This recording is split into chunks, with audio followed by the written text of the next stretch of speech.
Welcome back to topic 5. In this video lecture we will be focusing on equality and diversity in organisations. There are various benefits to a diverse workforce. Research indicates that diverse membership in groups contributes to higher creativity, increased flexibility and better problem solving, especially for complex problems. Diverse organisations, if managed well, can take advantage of markets and opportunities that they would otherwise miss. Diverse perspectives have been found to be key when facing complex situations. Diversity can also be particularly helpful when groups are facing challenging ethical decisions. However, there are also some challenges of workplace diversity. Diversity can pose some challenges and conflict among members of an organisation. Members of groups with similar backgrounds and orientations can achieve higher cohesion, they can like each other more, and often can reach decisions more quickly. Research in psychology indicates that we get along more readily with people who are similar to us.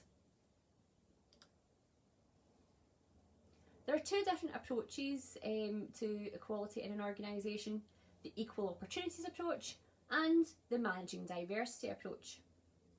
The equal opportunities approach seeks to influence behaviour through legislation so that discrimination is prevented. This approach concentrates on the equality of opportunity rather than the equality of outcome found in the more radical approaches. The equal opportunities approach therefore seeks to formalise procedures so that relevant job-based criteria are used rather than irrelevant assumptions. The rationale is to provide a level playing field on which all can compete on equal terms. There are some issues with this approach. The equal opportunities approach assumes that equality of outcome will be achieved if fair procedures are used and monitored. However, it has not been borne out in practice. Equal opportunities is considered simplistic and to be attempting to treat the symptoms rather than the cause of unfair discrimination. There is a general lack of support within the organisation, partly due to equality objectives not being linked to the business objectives. The alternative approach is managing diversity. The management of diversity approach concentrates on individuals rather than groups and includes the improvement of opportunities for all and not just in minority groups. The challenge of meeting the needs of a culturally diverse workforce and of sensitising workers and managers to differences associated with sex, race, age, nationality, etc., in an attempt to maximise the potential productivity of all employees. Managing diversity is based on the economic and business case for recognising and valuing difference rather than the moral case for treating people equally. There are also issues with this as an approach.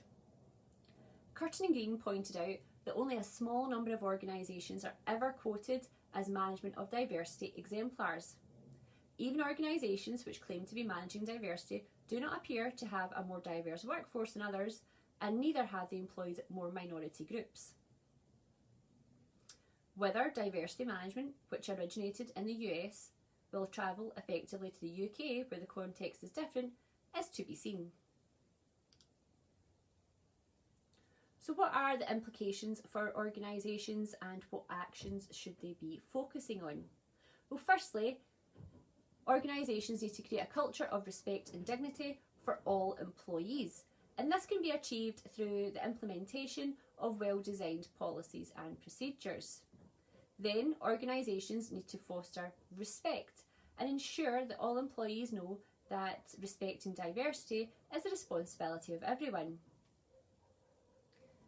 Senior level managers should be driving diversity issues and initiatives and ensuring that the appropriate resources are allocated to address this.